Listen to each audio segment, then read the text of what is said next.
Dalawang tips kung paano mas mapabilis dumami yung followers sa TikTok at sa Facebook.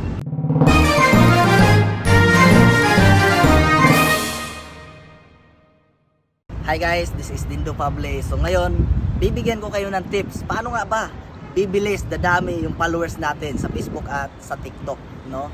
Kumbaga, ito naman guys, no, ang pagpaparami talaga ng followers is based sa kung ano ang content na ginagawa mo. So bibigyan ko kayo ng dalawang content ngayon, okay, na mas mabilis dumami yung followers nyo sa TikTok at sa Facebook. Tips number 1, entertainment content. Yes guys, alam nyo, no, maraming mga nagbabiral na content dahil sa napapatawa nila, napapasaya nila yung mga nanonood sa kanila. Okay, parang alam niyo yung si Malupiton. Yan, si Malupiton kasi viral siya ngayon eh.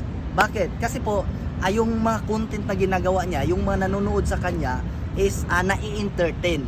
Okay, the moment kasi na ma-entertain mo yung mga tao na nanonood, okay, ibig sabihin, hindi mo na kailangang sabihin na i-follow mo ako. No, kasi bakit? Yung mga viewers mo na mismo ang magkusa na i-follow ka. Bakit? Kasi when every time that they watch your video, nai-entertain sila. Kumbaga, feel nila, magaan yung loob nila. At the same time, tumatawa sila sa mga content na ginagawa mo. Kaya kung ikaw is yung content mo, okay, kumbaga comedian, nagpapatawa ka, entertainment guys, no? Yan yung isa sa rason na mas mabilis dumami yung followers mo. Okay? So that is our tip number 1, entertainment content. So simulan mo ngayon magpatawa, maging komedyante ka, or kung hindi ka man marunong magpatawa, guys, mag-isip ka kung ano yung mga content na pwede mong gawing video para at least na mas mabilis dumami yung followers mo. Tips number 2, informative content. Ano ba yung informative content, sir? Yung informative content, ito po yung how to, no? Ibig sabihin, nagtuturo ka, like for example, paano magluto ng adobong manok, adobong baboy, adobong sitaw, di ba? Yun yung mga the moment kasi na i-search yan, paano magluto ng adobo, so ibig sabihin lalabas, no? Lalabas at the same time, the moment na yung mga viewers mo, yung mga followers mo is natututo sila from your video, magkukusa na silang magpapalo sa'yo.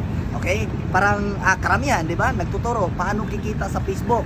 Tama? So ngayon, ang iba naman, paano kikita sa TikTok, paano kikita sa YouTube, paano ma-monetize in any social media.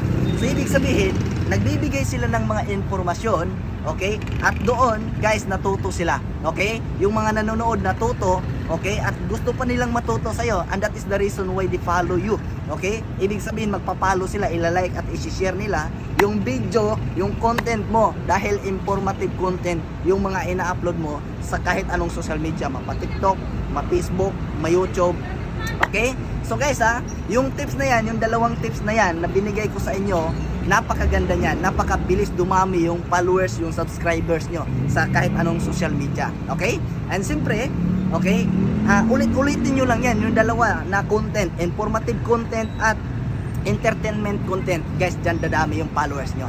And siyempre, along the way na ginagawa mo yung content na yan, okay, marami kang mapagdaanan, pagtawanan ka, basta marami. Kumbaga, yung mga bashers, yung mga hindi nagla-like sa mga video mo, ibig sabihin guys, sila yung mga ricados para mas gaganda. Sabi nga nila, sa salida or sa movie, hindi matawag na maganda yung isang movie without kontrabida. Tama ba? So dapat may kontrabida para at least na ma-challenge ka.